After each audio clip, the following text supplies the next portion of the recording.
Hey guys, and welcome back to another episode of the Too Heavy Wrestling Podcast. Back again, friend of the channel, Mr. Joey Galizia, Joey G, the Lucha Joe. Joey, how you doing, buddy? I'm doing great, my man. Thank you so much for having me back. My favorite pro wrestling podcast and my favorite and most handsomest host, Mr. Randall Hussein. Hello. That's me. Now, obviously there is a lack of Too Heavy group today. Clayton is enjoying UFC 300. I believe it's 300, right? Yes, it's Um, 300. Zach is enjoying being a dad for a little bit while longer, but he will be joining us on the podcast here shortly. Uh, Getting ready to come back full time. And His 300th child, too. UFC yeah, 300 and also 300 yeah, it's kids. Good Zachary for Craig him. Yeah. 300. He's a And then pro at this point. Eddie is actually celebrating a birthday today. So he's off doing God knows what. We call him Shredward. He's enjoying his birthday. So thank you for joining us, because otherwise it was just me rambling by myself at this point. Which happens most days anyway off podcast. So now at least you Yeah. have someone to ramble to. Yeah, But at you least also at just least I know celebrated someone's a listening. birthday. So let's all the two heavy communities wish a happy Yeah. birthday to the king, to King Yeah. Hussein over here. I'm officially old. I just turned 30. That's what I hear. 30 is old. No, 30 is the new 20 is what the streets say. That's what I said at the beginning of the day, and then when I took my afternoon nap, I didn't feel that way any longer. But enough about us. Let's get into wrestling. This is the post WrestleMania 40, the biggest WrestleMania of all time. This is the first episode we're recording since everything that's happened at WrestleMania. So before we jump into specifically the results of WrestleMania, I want to go over a specific stat that I heard and that I validated. Um, though the days between WrestleMania Sunday, so starting between Monday or Sure. starting after Monday, that was the first day. So April 8th, right? Eighth. That Yeah. was It was Monday. sixth and seventh. Mhm. That was the first day since January 3rd of 2020 that a member of the Shield did not hold a title. Whoa. Yeah. Wow, that is you promised me a juicy stat, and that is Yeah. insane. So since January 3rd, 2020, up until that day, April 8th, when Roman lost in the main event and Seth lost at the beginning of the night, there had been a title on a member of the Shield. Now, interestingly enough, that only lasted about 5 days, because as we know, John Moxley is now the IWGP World Heavyweight Heavyweight Champion. champion. The Shield Brotherhood could not lose their dominance for Yeah, too long. they gave the world a 5 day breather before someone had to take something back and get up back on top of the wrestling world. I mean, I think one day we can really deeply dissect the influence and the impact that the Shield has had on professional wrestling. I think all of us kind of Yeah, knew how important that faction was when it was going on. I came back into wrestling while the Shield was not only intact, but had just begun their babyface run in right. WWE. And to see, as been an avid fan during that time, to see all three of those guys continue their ascension to like the tippy top of the industry has been absolutely incredible because each of them bring their own dynamic thing. And yeah, it's really awesome. And what a fun stat to start off the Too Heavy podcast Well, today. well, it's really cool because if you really think about it, if you take away NXT as the third brand and we consider it the developmental brand that it's supposed to be, especially post Black and Gold, because for a while Right. there, your Undisputed Era, a little bit before that, your Sami Zayn and your Samoa Joe, all that stuff, that was when it was like, okay, this is the C show. Yeah. But since we hit NXT 2.0 and then we go back to regular NXT, but minus your Braun Breaker, your Baron Corbin, a couple people here and there, it is now developmental territory. So when you Mhm. take away NXT, you only have Raw and SmackDown. A lot of people thought Dean Ambrose slash John Moxley was crazy for leaving WWE, but he might have seen the writing on the wall. There's not enough room for the three of them, but there's enough room for two of them. So I Mhm. think he takes himself out. You got Seth completely dominating either as a face or as a heel Raw. You got Roman on SmackDown, and Mhm. then the third Shield member goes to AEW and now New Japan, and is And on top on arguably those comes promotions. Yeah, Arya becomes their biggest star. You know, the great Yeah, thing about what I think the great thing about their longevity is that each of those guys at one point in their solo run was doing something that just really wasn't working. And I think it's kind of like going against the tide. Eventually, you realize that it's not working so much that you have to force yourself through that momentum to become the person that you are. And each of them have really, really found. I mean, you know, Seth has been doing this kind of weird Joker-esque visionary thing for the last couple of years, and it has really just been the thing that's really connected him to the fan base. I mean, he had that great IC title run in like 2018 where he was like yeah, just having great matches, and you know he just wasn't bad guy attached to authority anymore. But then he found that, like, you know, they changed this theme, they found this like sort of character style that was like fun yeah, and a little bit bizarre but very pro wrestling. Roman arguably had been pushing against the tide for years until Tribal Chief came out, and then, you know, Ambrose left a very strange pattern that he was falling into in WWE and went just to go be what was truly under there, which was John Moxley. And yeah, yeah. it's really, really cool. It's really, really cool. Well, and it's really cool to see them all on top of their respective brands, but also like at it's it's really cool to see that at any point within WWE they can pull the strings to have these guys come together whenever they needed to or pull apart whenever they needed to. In either version, it just makes sense. They're either Hmm. going to come Hmm. together because they're brothers or they're going to stay away because of the betrayal. And it always Yeah. makes sense one way or another. So it's just really cool to see it goes. So congrats to John Moxley on being the IWGP Heavyweight Champion. But speaking of new champions, another fun stat that a lot of people probably do know, only two champions going into WrestleMania weekend came out with their titles. There's a Every lot of other gold champion, changing. every other champion that defended lost their titles. And I say that defended because the only other champs coming in that came out champions didn't defend their titles, which is the women's tag team championship. Hmm. They didn't Right. defend their titles. So they also technically went in and went out as champions, but for everyone else that defended, only two of them retained. And that was Rhea and Logan Paul. Thoughts on Logan Paul? Before we jump into the card, I just want to know your thoughts on Logan Paul in general. Logan Paul is everything that every critic has said of him, which he is much better than he has any right to be. He is a born athlete, a natural heel, and he has very rehearsed matches. That doesn't bother me as a fan. All of his matches have been very entertaining. I understand, you know, other celebs that have come in and done it. Your Bad Bunnies, your Ronda Rouseys, your whatever, who are like, yeah, of course, anyone could be great if you rehearse your matches.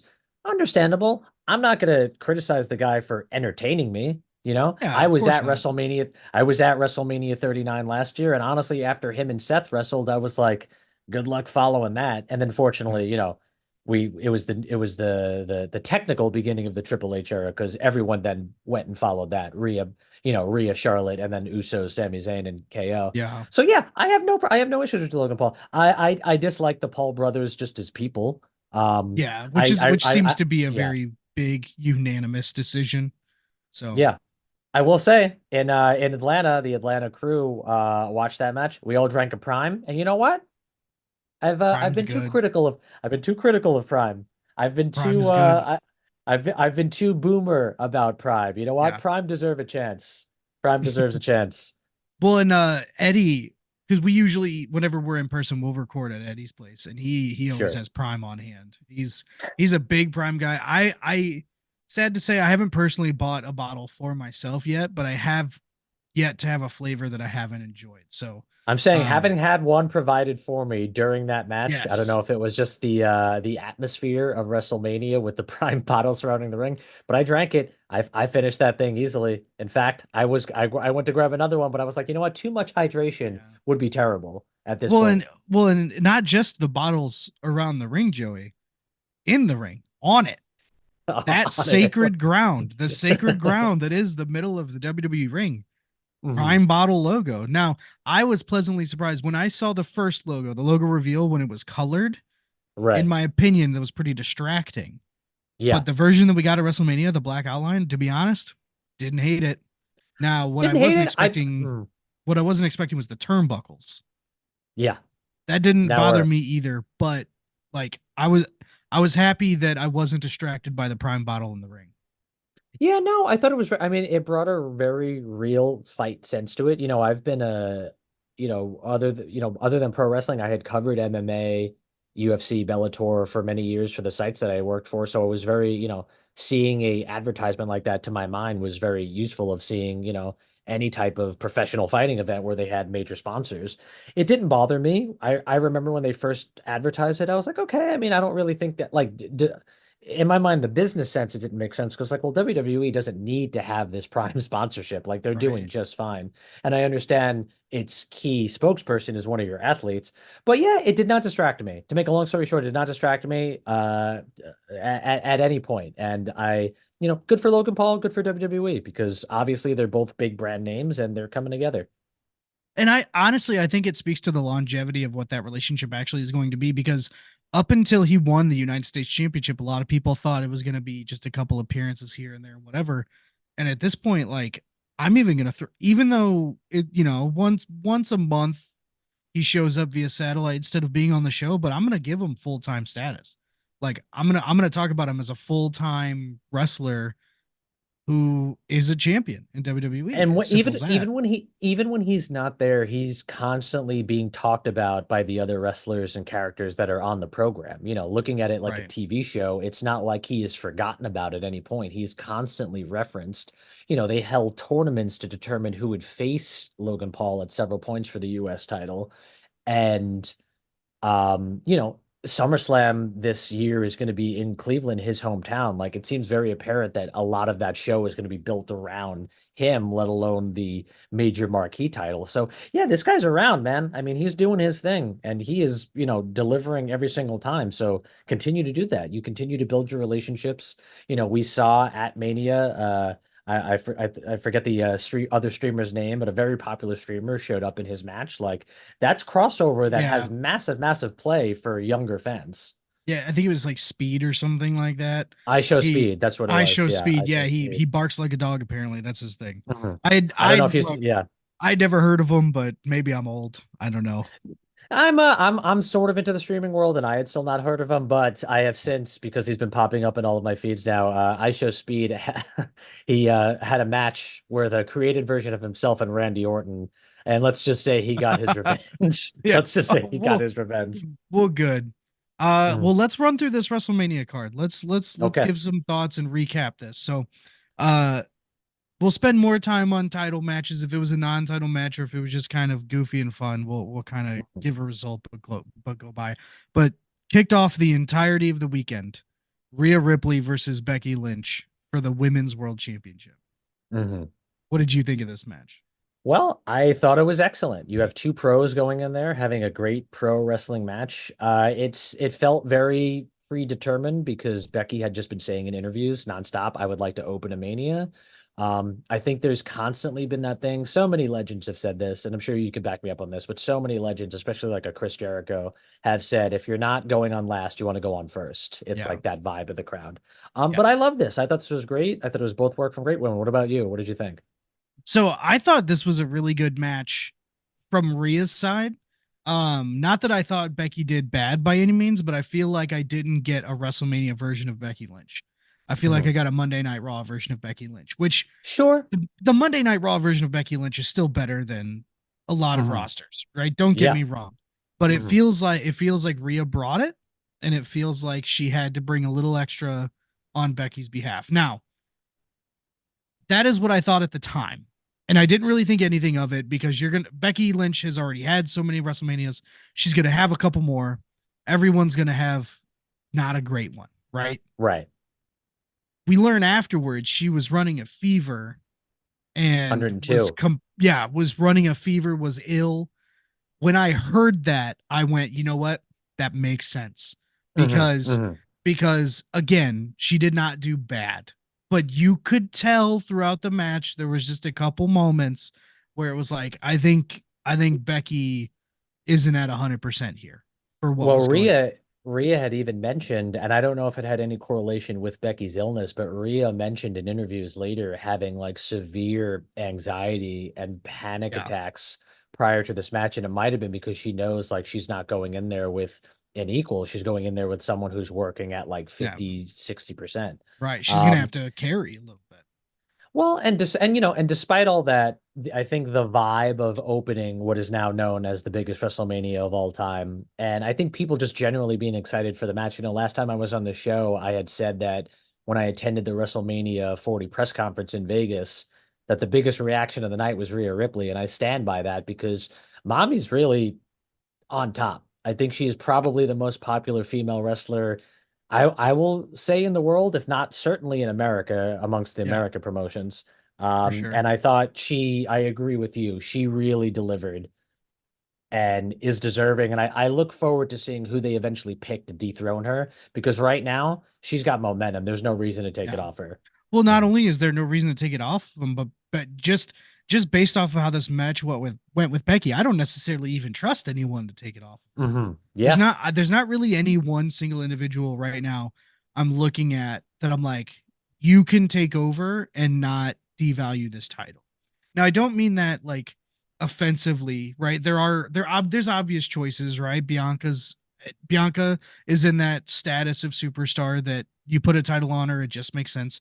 right. Naomi to a little bit lesser of an extent, but she's hmm there. There are people that generically speaking, you give them a title, it just makes sense, right? Yeah, yeah. However, this isn't just any title. Rhea is on her, we'll call it the Roman Reigns run, right? She's on this version of a title run that is significantly important, Yeah. right? Especially because she's still the first person to hold this version of this title. And hmm she just crossed a year. So we'll see how much longer she goes. But um great match to open the night. Again, Becky, I hope she's feeling better. And I still think that knowing what we know now, I'm very impressed with how well she did do hmm in hindsight. Right. Yeah. I was pretty critical in the moment, but in hindsight, knowing all the information, there was actually a very good showing. And it's just hard because, Becky being one of those top competitors, like, you think about her match with Bianca at WrestleMania 38, and it's like, it could be argued that it's a clear match of the weekend, clear match of the year contender. Right. And, when you don't get that, there's always that criticism of like, oh, like it didn't stand up to other big time performances. Um, and, I still think that she did more than exceptional. Yeah. And I agree. Yeah. But speaking of exceptional, I don't know how you felt about this match. I was very satisfied with the 6 pack tag team ladder match. Oh, Uh, sure. Yeah. I thought that this match had 2 lanes, and one was car crash, and the other one was major success. Yes. And not just for the winners, but how everything went during the match. I feel like it veered towards major success. Yeah, Um, 100% agree. 100% agree. So A Town Down Under coming out with the SmackDown Tag Team Championships and the Awesome Truth coming out with the Raw Tag Team Championships. Now, I didn't know this until they said it. This is R Truth's first WrestleMania win. Wow, is it really? Yeah, apparent, and I didn't corroborate this, but usually when Michael Cole says something, he's correct. I hmm do believe like this was R Truth's first win at WrestleMania. So honestly, when you know that he's the one who pulled the belts down, that's even cooler, right? Yeah, Because that is really cool. when you look at someone like R Truth, I think he definitely deserves a moment like that. Um, but just given how much he's given to the business and for how long, because the man gives but never asks, right? Yeah. At this point in your career, it would be very easy for you to go, I've put in my time, I've put in my work, I'm over with the crowd, give me a belt. And Right. I don't think he did that. I think creative organically saw that and just said, hey Truth, hey Miz, want some tag gold, and they said yes, right? I feel hmm like our Truth didn't have to advocate for himself.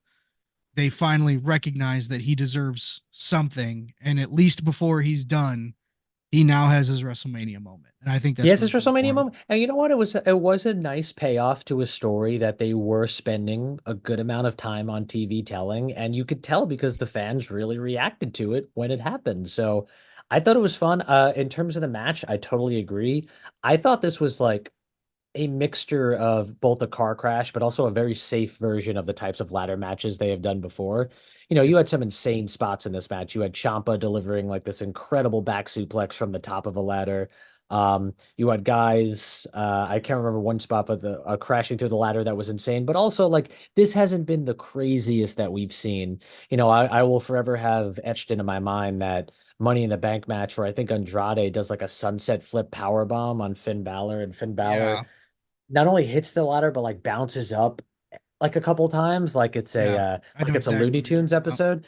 And so yeah, Yeah. this and like don't get me wrong, I love watching car crash dangerous spots. I'm an AEW fan. They have them on a weekly basis. Right. But it was nice to see that this match was built around. I thought they did a really good job building around the taking of the two titles. Like it seemed like two smaller separate matches in one, with the Right. focus. And yeah, and R-Truth gets his moment. Like I think once A-Town Down and Grayson got the first belts, those are heels. I think you feel that a big babyface win is coming. And Yeah. although predictable, it's like I think it only makes the sense for Awesome Truth to have their moment here. So Well, and especially at WrestleMania, predictable isn't bad, right? Like no, never, depending on never the bad. match, but no, you want WrestleMania to kind of be the penultimate moment for a lot of people. And sometimes, as we felt last year, sometimes you will get more value out of the disappointment, but in general, you typically the comeuppance needs to be there. Um, Hmm. but we'll get to that. But Yeah. next, I didn't even this next match. It was Rey Mysterio and Andrade versus Santos and Dirty Dom. This match felt forced. The match It's itself a was Raw, not bad. it's a Raw or SmackDown match. It's a Raw or Yeah, SmackDown match. yeah, Hmm. that match it wasn't bad, but it felt forced. I don't think it belonged on WrestleMania. Hmm. Um, to your point, it's a Raw or SmackDown match, but it was okay. It was all right. But what apparently is the worst match of the weekend: Jimmy versus Jey Uso. Now, I don't necessarily agree with the attitude of worst match of the weekend. Hmm. Is it probably the match that least delivered? Sure. But Hmm. in my opinion, it was not a bad match because I Hmm. feel like people didn't have the proper expectations for what this match was supposed to be. I feel like on when you look on paper at Jimmy versus Jay, you pick any random year that isn't 2023 or 2024, Hmm. you're expecting a wrestling match, a Right. technical specimen wrestling match. Specifically, the bloodline versions of Jimmy and Jey Uso, we got exactly what everyone should have been expecting, which is a storyline match. If you grade it on the right scale, it is not a bad match, in my opinion. But I wanted to know what you think. Big L. No, yeah, Big real sour taste. And here's the reason, and I will keep this short because we have a lot of other great matches to talk about. yes, I had a feeling from the beginning when they predicted that these two were going to go at it, that this was the type of match that we were going to get. Yes, storyline driven, but very unexciting in a sense that aside from being twin brothers and having a similar offense, the story that they were telling was should have been longer than just this match. And it seems like they're already moving past this based on what they're showing on TV. Um, I thought that if they were going to do a storytelling type match, then you have to start the match the way they started their brawl on night two. They would go at each other. Like they've wanted this for a while. Prove it. Like it's time to show who is the better man. There's a deeper conversation to be had about Jey Uso, his rise, and what the yeet phrase has done for him, which is both a very big positive and, in my opinion, sometimes part of a negative because now his entire offense is based upon getting the yeet response from the crowd. right. I really dislike this. I went in having very low expectations, and unfortunately, it fell below the standard. Listen, this is not taking anything away. Everyone knows Jimmy and Jey Uso is arguably one of the greatest tag teams that is wrestling currently and probably of all time. So I don't think it's that bad to say that this just didn't hit the spot that I was hoping that it potentially could get to, but never had the expectation to. Me Yeah. personally. Well, and I recognize that I'm in the minority. You go look at any review of this match. Dave Meltzer gave it a 0.75. He didn't even give it 1 star. The only issue that I take with that is that Jerry Lawler versus Michael Cole at WrestleMania 27 got 1 star. Well, I want to say that Jimmy J Uso could not shine Michael Cole's boots on that night, though. That was a Hall of Fame type performance. Ugh, all right, we'll move on that comment. So after that was another match that this one didn't feel as forced as the Rey Mysterio Dominic match. But it does feel like it was thrown together to showcase a new superstar. And that's okay. Mhm. WrestleMania Mhm. sometimes is about that, but you have Jade Cargill, Bianca Belair, and Naomi versus the remaining members of Damage Control. That wasn't Io Sky. Um, it did exactly what it needed to do. It highlighted Jade Cargill. It got the baby faces over. Um, the crowd was super into it. Jade looked fantastic. You could tell looking at Jade's matches, both on leading up to WrestleMania and coming out of WrestleMania, you could tell she's still green, Mhm. which is okay, right? Like she's still learning. Um, it's gonna be interesting to see how she continues the balance between push and learning at the same time. Some people really thrive under that kind of pressure, and some people really crumble. I don't think she's gonna crumble. I think she's very good. I think she'll continue to get better, and I think Oh, she's gonna live up to the hype that is around her. Um, and that wasn't a bad match either. It was short. It was only about 8 minutes. It was the shortest match. Um, yeah, it was the shortest match of both nights. Which again, when you look at what it was trying to do for Jade, that's probably exactly what you should expect. it exactly established exactly what it was trying to, yeah. She comes in, she powerhouses everybody. I mean, I agree with everything you're saying. Having followed her since her AEW debut and what she did there, there's a lot of similarities in the sense of like her matches were kept short, her highlights were highlighted, her weaknesses were like kept to the side. She did her final match in AEW was like a lengthier kind of bout with one of their better wrestlers and Chris Statlander. And I think working with someone to that higher degree as she probably will down the line, like against a Bianca, against a Becky, against a Charlotte. I think she could really shine. I mean, she is a superstar. She has the charisma.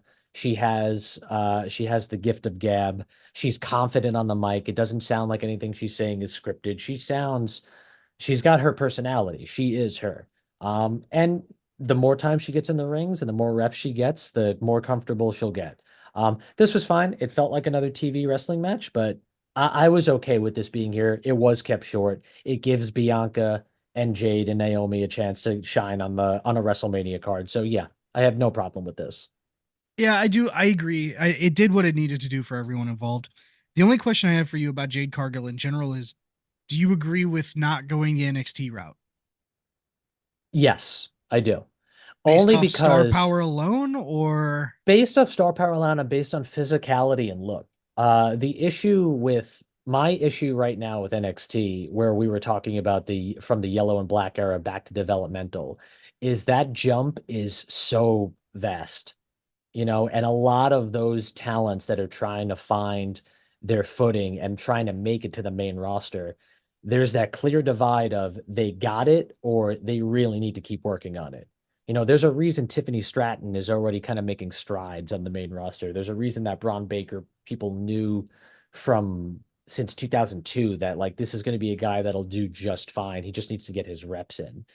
Jade has got her reps in. I'm actually kind of surprised that they kept her on the sideline as long as they did, considering they're booking her the same way she was booked in AEW, which is just quick squash matches.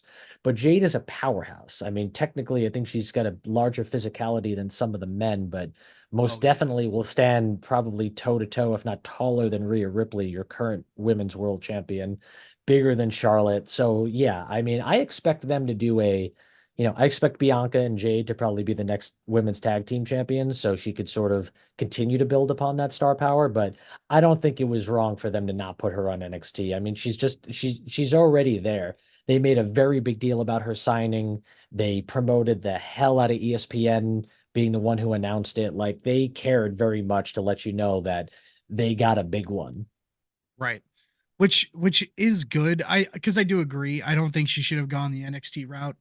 And I'm surprised I haven't heard more people think that she should, because when Hmm. you're Hmm. that green, you have a space for that. But Yeah. they're just, sometimes you have that intangible it factor and you can just build around having it. That's what she is. She has it. She just Hmm. has to build around it. And I think Yeah. that's what they're doing with her. So, um 100%. I'm going to call this the I don't know, no, upset's not the right word. Biggest swerve of WrestleMania in my opinion. Sami Zayn versus Gunther. I don't know about you. Maybe I'm just a dumb Mark who was expecting Gunther to go through Bash in Berlin, but I did not have Sami Zayn winning on my bingo card. This was certainly unpredictable. I was also as surprised as you were. Anticipated. I had pegged Chad Gable to be the guy and thought that this storyline that they were telling Thought so was too. eventually leading to that. But I love Sammy. I mean, I'm not unhappy about the swerve. You know what? I mean, you give me your thoughts and then. So for me, it was just Excuse me. bless you, sir. Thank Uh, you. for me, it was very much just, you have that they had the Rocky buildup, the can he or can't he, and I just thought that 600 plus days as Intercontinental Champion, and it's to your point, it wasn't Chad Gable in the match. I thought that Gunther's record was specifically Chad Gable's to take, Hmm. and I'm a huge Sami Zayn fan, so I was not upset by any means when Sami actually did it, especially when you look at the involvement that Chad Gable had leading up to the match, and you have the story around, he didn't know what he was going to be doing coming into WrestleMania, but ultimately, like, I was not upset by any means about what that was, like, I Yeah. was very happy to see Sami Zayn win. Interestingly enough, it's his second WrestleMania in a row dethroning a record-breaking champion. Yeah. You know, Very, it's what. Mhm. the last year he dethroned the Usos on their longest WWE Tag Team title runs ever, and now it's the longest ever Intercontinental Championship that he's beat. So, I mean, Yeah, it's a fun little story on its own. yeah, This took a turn when Sami Zayn decided to bust out a move from his very good old friend and, a friend to the Too Heavy podcast, El Generico. yeah, When we got a top rope brainbuster, and my friend, I tell you, when this happened for years, a decade, every time Sami Zayn has gone to the top rope to look like he's going for a superplex, I think in my mind, there's no way this is happening, yeah. especially not in this company. And the fact that this is what we got to dethrone the greatest intercontinental champion of all time, and could be argued the greatest living professional wrestler today in the ring, General Gunther. Oh, my spirit had left my body. The party that I was watching with could not comprehend the excitement of that move and Michael Cole's call of the move. At that point, I was like, there's no way that Sami Zayn is not Right. walking away with this title. Well, and I told all of my confidants during the live stream, I was like, there is a luchador in El Salvador or Puerto Rico or wherever Hmm. he's building This schools for orphanage. Yeah. homeless for the orphanage, like wherever he is, he's smiling because Yeah. the Sami Zayn's ode to El Generico was chef's kiss. You know what I Chef's mean? It was kiss. exactly Indeed. what that match needed. Hmm. Um, so yeah, no, Sami Zayn taking the Intercontinental Championship off of Gunther. I'm happy about it. I'm interested to see where it goes. We know coming out of WrestleMania that Sami Zayn did offer Chad Gable that title match next week on Raw. So we're gonna see what happens pretty quick with that. I don't think they're gonna give Sammy the transitional champion treatment, but I'm Not interested to in, not, see yeah. I'm interested to see what kind of storyline they're going to build off of this. Especially since it's going to be in his hometown of Montreal. I mean, that's going to be Chad Gable walking in, and who I'm. Yeah, who knows? I don't know, but I think it's a really smart move to instantly go to that match. So I think yeah, so too. I'm very, very excited. I'm excited to see what happens with Gunther now. I mean, like he did great things for this title. Like what he is probably going to have a big match at Bash of Berlin. Who knows? Maybe he wins King of the Ring. Maybe he wins some type of number one contendership. Maybe he's going to dethrone Priest. Maybe he's going to face Cody. I don't know. I feel like big things are in store. it does feel like the next natural progression for Gunther is the main event. That Mhm. doesn't necessarily mean he's going to get a title right away. He'll probably only get defeated during title matches. He'll win all of his number one contendership matches, or if it's triple threats or fatal four ways, he just won't eat pins. You know what I mean? Like they'll still find ways to protect him up until title matches. I'm interested to see if they're gonna have him go through a redemption arc though, because when Mhm. you fall, sometimes you only fall a little bit, sometimes you fall all the way down. So we'll see Mhm. what they decide to do with Gunther moving forward. I don't think falling all the way down makes sense. I feel like he's shown dominance enough to know that he can take a hit and go back up, but we'll see what Trips decides to do with his new era. Mhm. But main event of night one, The Rock and Roman Reigns versus Cody Rhodes and Seth Rollins. Yeah, wild, The mana coming off my skin. crazy match, front to back, beginning to end. Definitely worth the watch. If you didn't, you should have by now. Mhm. um I mean, I feel like everyone knew that The Rock and Roman was going to win the match. It's how they won the match that was a little bit, up for interpretation. I don't think I specifically saw Rock pinning Cody. In hindsight, that's what makes the most sense for Right. storylines coming out of WrestleMania. But in the moment, I thought Seth was going to eat that pin from either Roman or Rock. Sure.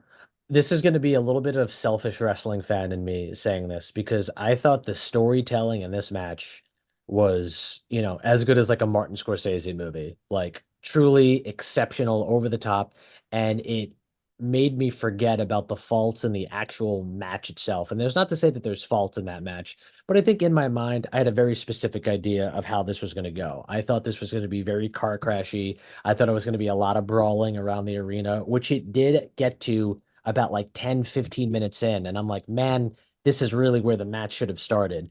But I don't want to talk about, the small aesthetics that I had a problem with because I'm willing to forgive all those based upon the great storytelling that we got. Where this Right. leads, The Rock sold that, Roman goes for a spear at one point in this match to go hit Cody. Seth pushes him out of the way. He hits Rock, and Rock sold this thing like they were like, Rock, you're not going to get a Black Adam 2 unless you make sure Yeah, your rent is exactly. due. It was, I mean, and it's truly great. And having the decision for Rock to not only take the pin away from Roman, but put the exclamation point on by rock bottoming and people's elbow, there seems to me a clear direction for what the main event of WrestleMania 41 is going to be. Um, so yeah, I think all of that is good. And again, I don't want to, harper on this, but like in blood feuds, like since they've already literally introduced blood into this feud with The Rock, I thought this match was way tamer than it was going to be. I still loved it. I still absolutely loved it because all those other elements made up for it in my mind. Well, and I knew this match was going to go a specific direction when The Rock looked at the ref and was like, "You stop counting right now, or I'm going to fire you." Like that was Yes, when yeah, I yeah, was yeah. like, "Okay, now we've." That was the moment that I officially went, "All right, we've switched from wrestling to storytelling." That's Hmm. Here we go. The rest of this match is going to be that moving forward, and it was exactly what we thought it would be. It was exactly what we wanted. Hmm. At least it is what I wanted. No, no, that's great. I mean, for reference, I'm not going to bring AEW references just because the type of brutality that the two companies have are a little bit different. But like in my mind, I'm thinking of the Wyatts and the Shield, their first clash at Elimination Chamber, and that match is sort of a constant building elevation, and the crowd is constantly, it's like a volcano. It's constantly about to erupt, and it keeps ascending until eventually the match crescendos, which Yeah, is how some of my favorite matches are laid out. And this wasn't that, and that's not a bad thing. That's just what I was mentally expecting. Like I thought we were gonna get, you know, way more weaponry. We were gonna get blood. We were gonna get like, hey, we're really not only in a new era, but like we're not, especially with The Rock, who's clearly not been unafraid to break the rules of what they have in yeah, terms of broadcast and blood and all those things. Like I thought we were going to go there, and we got a very strong, perfectly built storytelling match, and that's good. It's just uh, and that's just a me thing. But either way, this is a perfect closing to night one. yeah. Night one capped off exactly the way it should. Rock and Roman win, so we know the main event of night two is stacked as much as it can be against Cody Rhodes winning because now it is bloodline rules. Anything goes. But we'll see how that turns out. Moving on to night two, opening the show, again, a position you want to be in, Seth versus Drew for the World Heavyweight Championship. Mhm. 4 out of 5 on the match. Like in my opinion, I feel like it wasn't a perfect match, but it was exactly what it needed to be. Um, and it was a good 10 minutes. You know what I mean? Yeah. Like your opening No, it match, flew. you don't want it to be too terribly long, but you don't need 5, right? I Mhm. feel like 10 minutes was a good spot for that title. Yeah, I totally agree. It got the job done. It sort of played into Seth having Seth already being broken and battered and beaten down from the night before. And Drew taking advantage of that. Like it makes coherent sense. And they did a lot in those 10 minutes. So yeah, really exciting. This felt like someone, I think it might have been Meltzer and Alvarez referred to this almost as like a Brock Lesnar match. Like this was big move, big move, big move, big move. And But that's opened fun. with a That's fun. Claymore. Opening Open with with a a Claymore Claymore. was a great choice, Yeah. especially because there was a lot of people that thought this was going to go Sheamus and Bryan and it was going to be an Mhm. 18-second match. And I was like, I could see that given that Seth already had a match and it's Drew, so he has a similar, even has a similar finisher, Brogue Kick and Claymore. Like I could Right. see it, but it going into the match, I was like, they wouldn't do that. And then he hits that Claymore, and I was like, yo, are they gonna That do near that? that near fall got me. That near fall Yeah, got me. it got Mhm. me too. Which is great because anytime at this point in my life as a professional wrestling fan, if you get me, I feel Good happy on about you. that. Hmm. I want to be got. But speaking of getting got, I when Seth looked at Drew and said, "You deserve this," and started to walk away, I was like, "Well, that's it. This is over." And then Drew turned around, and who was that commentary but CM Punk? Hmm. And I was like, "Yo, they're about to go this direction," because of Hmm. course Hmm. Drew just couldn't let it go, and Punk gets involved, trips him up, hits him with that brace. Damian Priest comes in with the cash in. Hmm. Wild. And The you know biggest what? south of heaven I've ever seen. He got Ever. elevation. Well, Hmm. and you Hmm. know what? Kudos to them for pulling that off of WrestleMania because at this point there were a lot of people calling for Priest to be the first person ever to just let it expire. Hmm. No one, I feel like even going into night two, no one thought Priest was going to do this. Yeah, I had actually for Wrestle Purists, I had written a feature talking about Priest's options at WrestleMania to cash in. There were three options. Out of those three, number three was cashing in on Roman, which I said was a near impossibility. I said it was more likely for Patrick Mahomes to not throw a game winner in the Super Bowl than for that to happen. Right. Number two was this option. I said that if he does cash in, it will most likely, I said the most reasonable option would him to be to either cash in on a barely hanging on Seth, who somehow managed to defeat Drew, or on a Drew McIntyre, and I have this written in ink, who is so distracted by CM Punk that he doesn't see this coming. Right. My dark horse option was that he was going to be the one that ended Gunther's record-breaking reign, but I think I had mentioned this to you. I think this scenario plays out much better. I think that was also, a really good subject matter for a feature to, get people to read. Uh, I think they had mentioned that this had been planned for Priest upwards of like 6 months, which makes me think that if the original plan had happened, I think CM Punk defeats Seth Rollins and then gets cashed in on. I feel like that would be something that CM Ooh, Punk would 100% have been game to. Now, here's the I thing. think It's one so of those too. joyful. This This version is of one Punk. This this version version of of Punk. Punk. Now, this is one of the joyful things about this entire WrestleMania is that they either have had happy accidents or happy realizations that and this is a happy accident because Punk got hurt. This does so many things storytelling wise. You get to crown Priest, he gets his money in the bank moment, and it adds all these additional layers and drama to whenever Drew and Punk finally get to clash. Well, and you have coming out of that one result, you have Seth Rollins, Drew McIntyre, Damian Priest, and CM Punk, and you have any variation of those 4 people in a match over the next 6 months, and it just makes sense. Yeah. Like Yeah. this is this is a level of pivoting that I think only this version, this era of WWE can do, right? Mhm. Like I feel like any other previous regime or era does not allow for this many outs and does not pivot this well based off of crowd reaction, injury, return. Like it just the go with the flow aspect of what this WrestleMania felt like in terms of going in and coming out with the aspects that they had to play with, what they could have done. I don't think you see that under previous regimes. And so No, 100%. that's why I'm really happy we're in this, if we're going to call it the Triple H era or the whatever, the Renaissance era or whatever it is that we want to call it. Um yeah, I'm satisfied with what we have going forward. Speaking of satisfied though, I was pleasantly surprised with how much I enjoyed this next match. The Pride, Bobby Lashley and the Street Profits versus the Final Testament. I enjoyed this match more than I thought I was going to, and I don't think it was hinged entirely on the fact that Bobby Ray Dudley was the special guest Special ref, guest referee.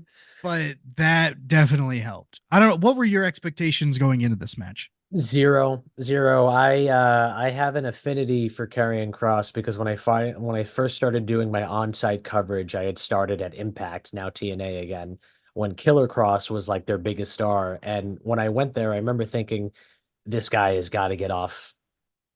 And this is not a shot at Impact TNA, but I was like, this guy deserves a much bigger stage. Yeah. And for some reason, this guy is just not clicking in WWE. I don't know why. I don't know, like, there's something, but I was happy he got a Mania moment. Pairing him with AOP, I thought was cool, and I thought they had perfect opponents in the Pride. Um, and yeah, I was like, I don't know. When I saw the addition to Bully of Bully Ray, I was like, okay, maybe this is like our ECW throwback or just Yeah. nostalgia type dumpster match, and it's exactly what it was. So It does was it not was overstay its welcome. Yeah, it was a bathroom break match that if you didn't take advantage of that time, you weren't not this unhappy. satisfied. Yeah, like No, exactly. it was especially funny watching that gimmicked table break, and then they had to go get a new one. I was actually very proud of how quickly they realized that happened and just went and got a new table. Versus some people crack under that kind of pressure on that kind of stage. They don't have the wherewithal to go.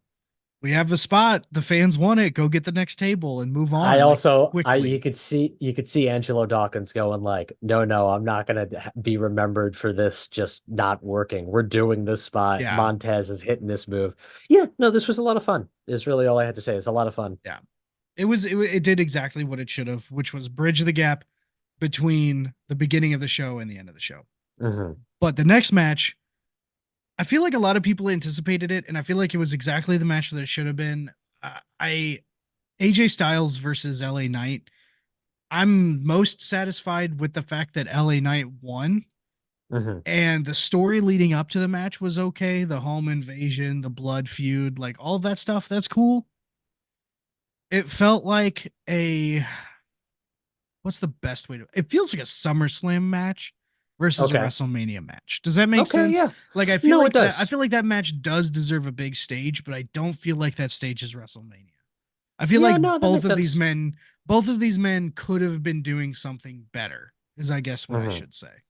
I don't want to harper back on the worst match of this weekend, but just the way this match started, this is how Jimmy and Jay should have started. I mean, I've been seeing that you, comparison a lot. I mean, you know, AJ comes out and he's like they're pissed, you know, Yeah. and you go at each other and it's like, you know, I think every wrestling fan's least favorite trope where it's supposed to be a blood feud and it starts with like a collar and elbow tie up. And like these guys knew that. They were like, we are not going to fit into that trope. We are going to immediately shatter that false expectation of what this is. Honestly, I this over delivered in my eye. Like I was expecting something good, something solid. I expected LA Knight to get a moment because the guy has really been ascending for the last year and a half. Yeah, I think so I thought too. AJ Styles really brought his working boots. I mean, this guy did an interview very recently, I think April 5th, so before Mania weekend, where he's like, my body is broken down. I see the end in sight. Yeah. Hopefully, it's with one more title run. You and I texted about this. I think, not to jump ahead, but his performance on SmackDown and his performance in this match, I'm like, okay, I will He's keep giving my it his mouth all. shut. This guy is not completely washed as of yet, and I thought this was real good and the correct winner, more importantly. We could save ourselves time later.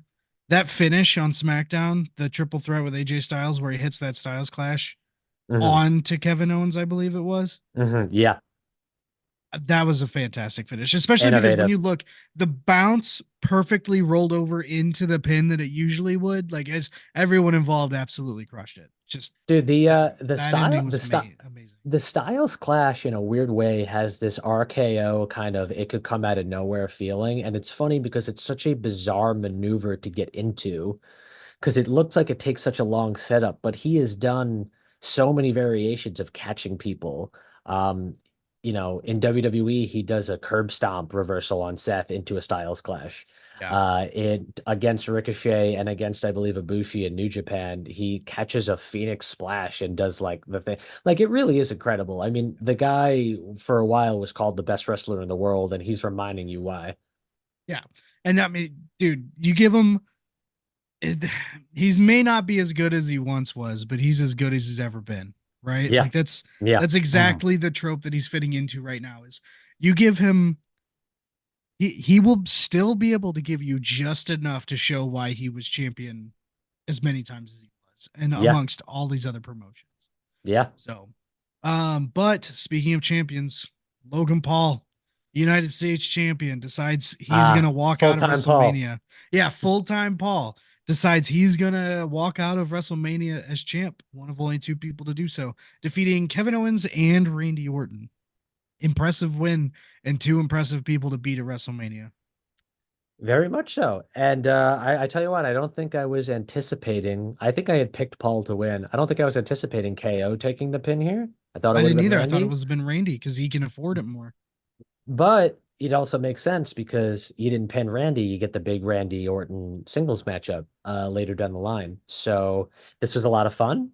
I think they worked really well. I love the callback with Sammy kind of hyping up Kevin the same way Kevin Yep. hyped up Sammy. I thought so And too. And just a really fun worked match psychology wise, where Kevin and Randy are like teaming up. And then Randy goes to give him the RKO, and Kevin Owens is like, come on, man. And then Kevin's like, why don't we just fight? You know, Yeah. very, very There's like, yeah. coming out of this match, there was a lot of rumors around do we get a Randy Orton and Kevin Owens tag team? And the more I see them interact, the more I'm like, look, we're clearly on the other side of Randy Orton's career. He's only got a couple years left. I say very clearly, he's actually not doing bad. He's still great. I'm just talking about his age. But we're closer to the end than the beginning on Orton's career. And Kevin Owens has done enough. They can both afford to give 6 months to a fun, funny tag team run. You know what I mean? And Oh, I'm 100%. clamoring for that. I would love that. I think they work very well together because the thing that Randy has always done very well in his career is being able to have those like very intimate sort of scenes in between his matches. And Kevin Owens has always been very like vocal and very good at that, since his Indies run, because he's very loud, he's very performative. And yeah, they just interacted very well together and have throughout this entire build. And it was fun to not see them be like, oh, that's right, this is a blood feud. We hate each other. It was just very Yeah. like we're in a match against each other. Like one of us has to like let's just do this. Like it It it, it makes it makes silly sense. It makes silly sense. it was giving DX and John Cena's triple threat. You know what I mean? Where like Hmm. Sean out of the gate hits that sweet chin music, and then it's for the rest of the match. They're kind of like, "What was that?" When Morton went for that RKO, it was that same energy, and Hmm. again, I'm so for that energy. Like, Yeah. please give it to me. Give it to us. We can make some really fun RKO t-shirts already spell out Yeah, everyone's name. So come on. yeah, Come on, exactly. WWE shop. It just fits. Yeah. But after that, we got what I thought. I'm not going to use the phrase "stole the show," Hmm. but this match definitely exceeded my expectations.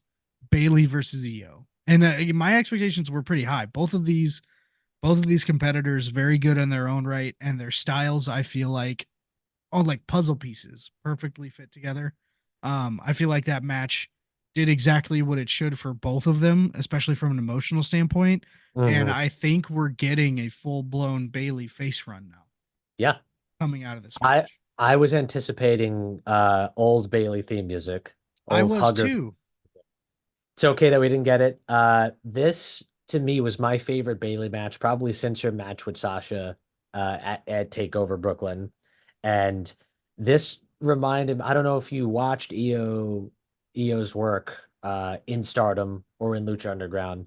It felt a lot like that. I mean, she to me, in terms of performance, was like they both worked, they had insane chemistry together, but she really sort of stood out in a sense of like, this is a big time, there's nothing bigger than WrestleMania.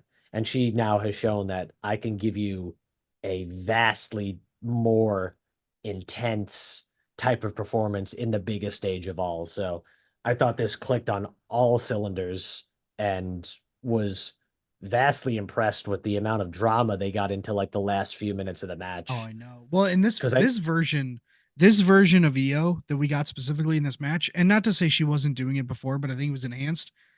The version of EO we got in this match shows exactly why she got this title run in the first place. yeah, yeah, 100% agree. And this is also one of those, I feel like I've been saying 100% agree for a lot, but I really do. Like you're saying everything that I'm thinking. And this was one of those cases where, and I could say this for night one too with Sammy and Gunther, but I believe that your most important matches shouldn't be like going on first and then the other one goes on last. I believe in a co-main event very importantly. Yeah. And I think both nights prove that you could have a match in that second to last spot that really delivers and gets the crowd super invested, and they're still just as invested for the final event. Right. Um, I was kind of concerned when I saw Drew and when I knew that Drew and Seth was most likely opening. I was like, in my mind, I thought that could have been the co-main, but EO and Bailey more than deserve that because their story going in and the momentum Bailey had was deserving of that spot. Well, and that And just shows yeah, the it just shows the foresight of what Triple H has going on with his era. You know what I it's mean? true. Because It's you true because you yeah, have a men's and a women's co-main event, and like honestly, specifically this year, it's obvious that Cody and Roman were just gonna go on last. Like, but you throw right, in any other men's main event, and you could have flipped it, and no one would have complained. You know what right, I mean? 100%. Yeah. Hmm. So, but I mean, let's get into the meat and potatoes, man. Let's talk about that main event. Yeah. Cody versus Roman Reigns for the WWE Undisputed Universal Championship, which is now the Undisputed WWE Championship, I guess. I guess we're throwing Hmm. Universal out, which I'm cool with. I think they actually should specifically give us a ceremony where they retire that belt with Roman, but Hmm. that's a different conversation. Um the Bloodline Rules match for this title, Cody versus Roman. We talked on multiple previous episodes that you've guessed on about how Yeah. we thought that this was supposed to be the outcome last year. And we'll get into the highlights of this match. But Cody finishes the story, pins Roman in the middle of the ring, 1, 2, 3, is now the WWE champion. I mean, coming out of that match, do you feel like it was justified having him lose last year? Yes, coming out of it, yes. I could go back on my previous sentiments, my previous feelings and previous thoughts. Last year, the tie-in with Sammy and Kevin helping him felt like such a completion of an arc that had it happened, I would have been as satisfied as I was this past Sunday, if that sort of makes sense. Now, after seeing the year and after having my concerns and whatnot, seeing how Cody's star power grew, Mhm. seeing how the fans not only continue to get behind him, but really have that feeling of this guy got screwed last year, and it's even more important for him to do this now. My feelings have changed. I will admit that my feelings have changed. It does make it a better story. It does give Roman another notch in the sense that like he beat this guy. I think it did enhance everything. I will never go back and saying that I still think they could have pulled the trigger last year. Like you can't convince me of that I agree. as if it was a bad idea. How about you though? You know what I mean? We talked about this at length on podcast, in person, on text. What's your thoughts coming out, seeing him finish the story, seeing the reaction he got, seeing the emotional reaction not only from fans and his loved ones, but the wonderful ring commentator Michael Cole, like all these people that are just clearly have an emotional reaction to the story that work in the company. It shows you how visceral it was. Even Samantha Irvin, right? When she was Samantha choking up Irvin, just trying sorry, to that's what I announce meant. it. Yeah. Yeah. Hmm. But my whole thing is I think, and we have so much to go on this Triple H era. If he's gonna go the lengths that the previous regime did, then he's gonna go another 2 decades, right? Like he's gonna go a long time. If he does, if TKO allows him to. That being said, him not pulling the trigger at 39 and instead pulling it at 40 will probably go down as one of his biggest I told you so's in terms of booking. Yeah. And I'm on the same boat. I'm in the same boat as you in terms of like, if he did do it last year, that wasn't a bad decision. And I'll Hmm. never say that that would have been a bad decision. The Right. emotion, a specific level of emotion was still there. People still would have celebrated. But man, coming out of the other side of that year long wait, that anticipation bubble when it finally bursted, because I was saying it during the live stream, Cody Rhodes never hit that triple crossroads Crossroads. on Roman. He never Hmm. did it. When he did it last night, I was like, he's not going to kick out of that triple crossroads. This is it. Like, no one's going to interfere. He's not going to kick out. This is it. So, um, I do, I like it. In the hindsight, being on the other side of both WrestleManias at this point, I'm not upset that I had to wait that year to feel that moment. And I feel like other people will agree. But I think you and I are in sync in that doing it at 39 would not have been a bad choice. No, well, the other thing is too is that I have been saying this constantly, and it was my biggest criticism of Triple H during his NXT booking, was that he would give you that big moment, but then instantly go back to what was the norm, which was dethroning the babyface and going right back to the heel to start the chase again. And for NXT, I understand that that was a very routine, regular thing because you're losing out on so much talent. But it would also feel like you were taking something away from what the fans wanted to see. So when it happened last year, I was like, I don't trust that this guy is going to be able to stick the landing. And honestly, and I give him credit for pivoting, but they weren't going to do Cody and Roman again at this Mania. Like, we still haven't seen this documentary yet, but like they clearly had a pivot. Thank God they did. Thank God they trusted their instincts. And this Mania proved that he can stick the landing. Now there's going to be a lot of skepticism and talk about what comes next. And, it's an always evolving story. Not every storyline is going to be as satisfying as this one, but he did it. So congrats. Yeah. Now, I take personal credit in my involvement with this storyline, and I'm going to tell you why. Rock comes out that Friday on SmackDown, takes the match from Cody. 3 days later, that Monday Night Raw is in St. Louis. Yeah. I'm there with the two heavy guys. When that show starts, that Rocky sucks chant, I started that chant. That was So me. you're the we want Cody I'm the movement. guy. Yeah, that was me. I'm the guy. You Mhm. go back, you listen. First guy that yells Rocky sucks, that's me. Oh, Randy, the mana Yeah, that's coming off of what you just exactly. told me. So Mhm.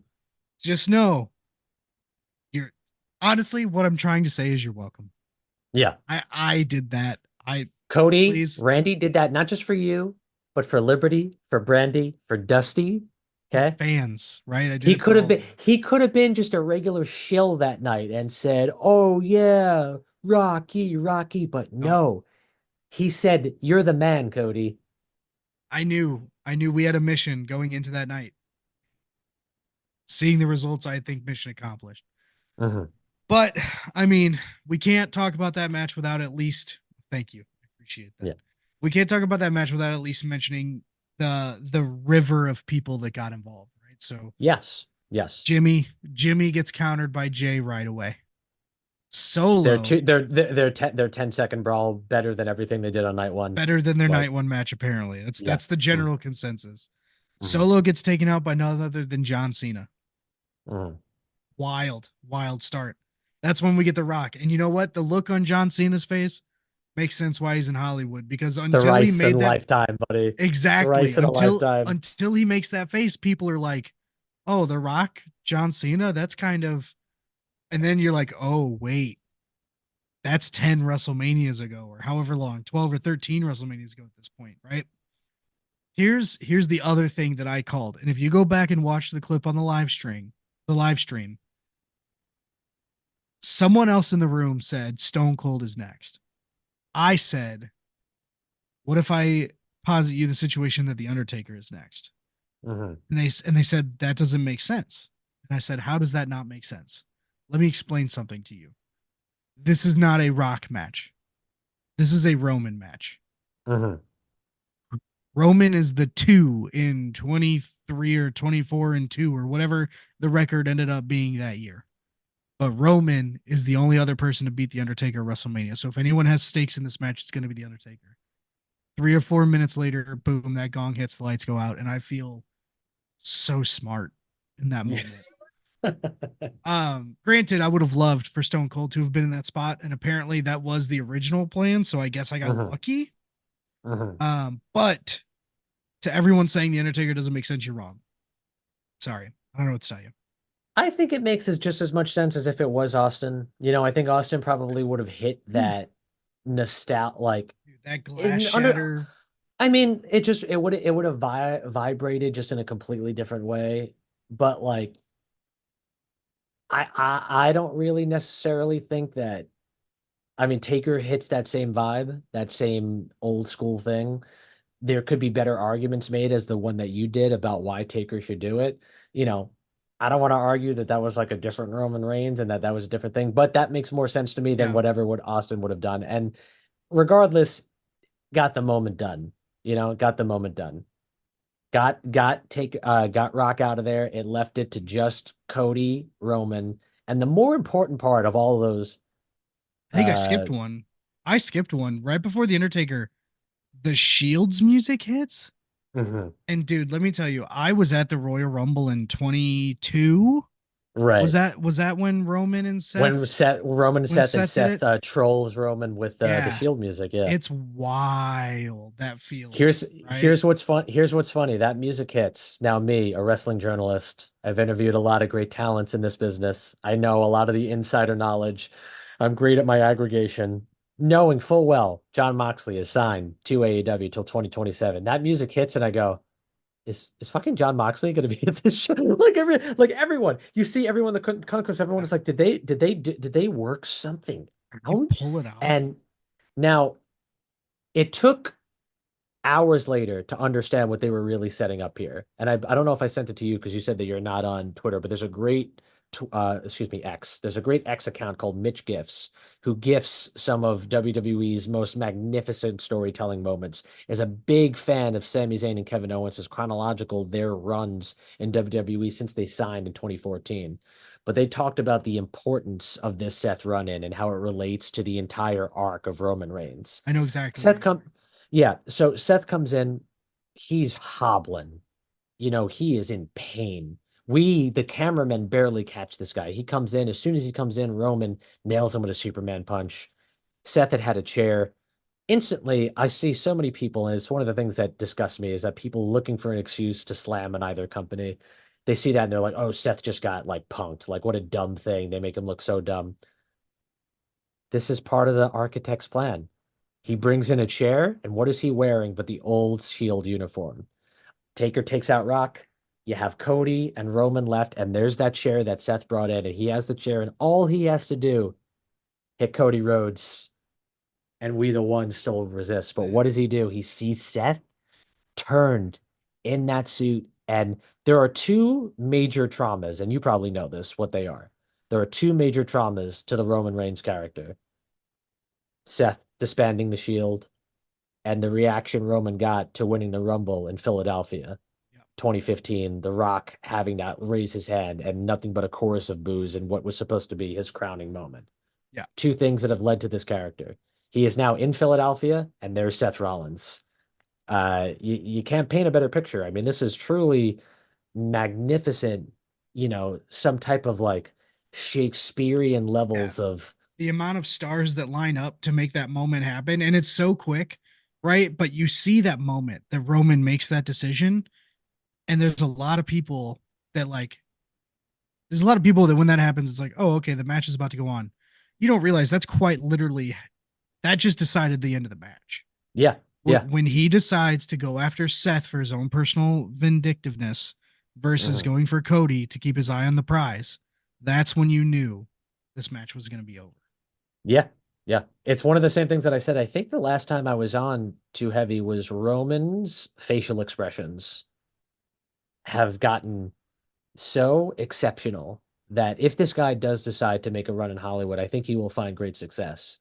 I talked about his line reading of telling The Rock, acknowledge me, and it's not one of confidence, it's one of pain because he needs that. His face when he sees Seth and knowing there's a face that he makes, he's like, I don't even care if this costs me. Like, I need to hit this man and hurt him.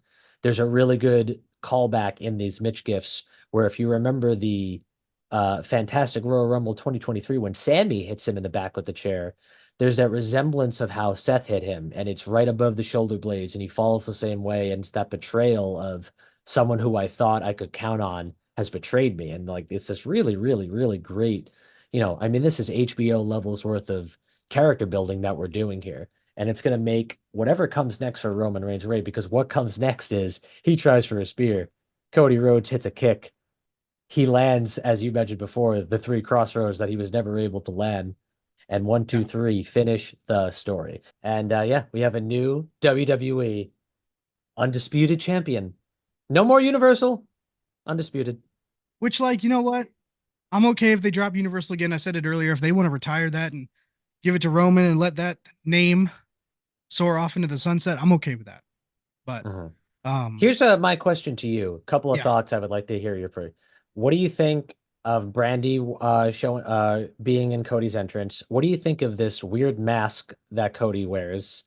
And um, how do you feel about the post-match celebration where Cody invites out not only big old Triple H Hunter, but invites out Bruce Pritchard? And man, these fans, they were like, Cody, we love you and we really don't want to boo you. But no one cared that Bruce Pritchard's coming right. out right now.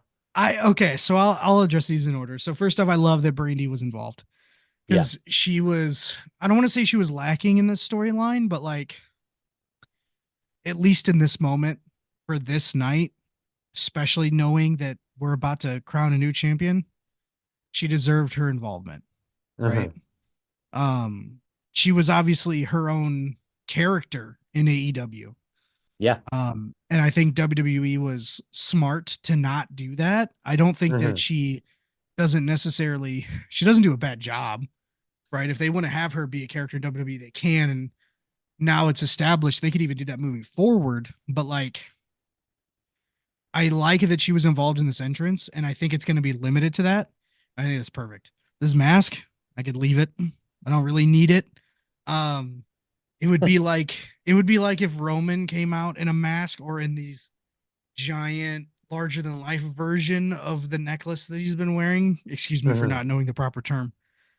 Um, so you got those, and then yeah, the Bruce Pritchard thing. I get like if this is your crowning moment, your story's finished, you want to get as many people as involved as you can. I get the Hunter. I feel like Bruce Pritchard can be done in the back. I feel like we don't need the camera on Bruce Pritchard. And No, and it's I'm not yeah. even a hater on Bruce Pritchard per se, but like he just doesn't need to be in the ring. It's also like it's not even for the smart fan that knows, but like it's pretty common knowledge that it's like it was Bruce Pritchard and Vince McMahon that really helped bring him back. So it's like you're basically like acknowledging Vince by not acknowledging Vince and then acknowledging this guy who is really not liked by anyone, Who's even Vince for adjacent.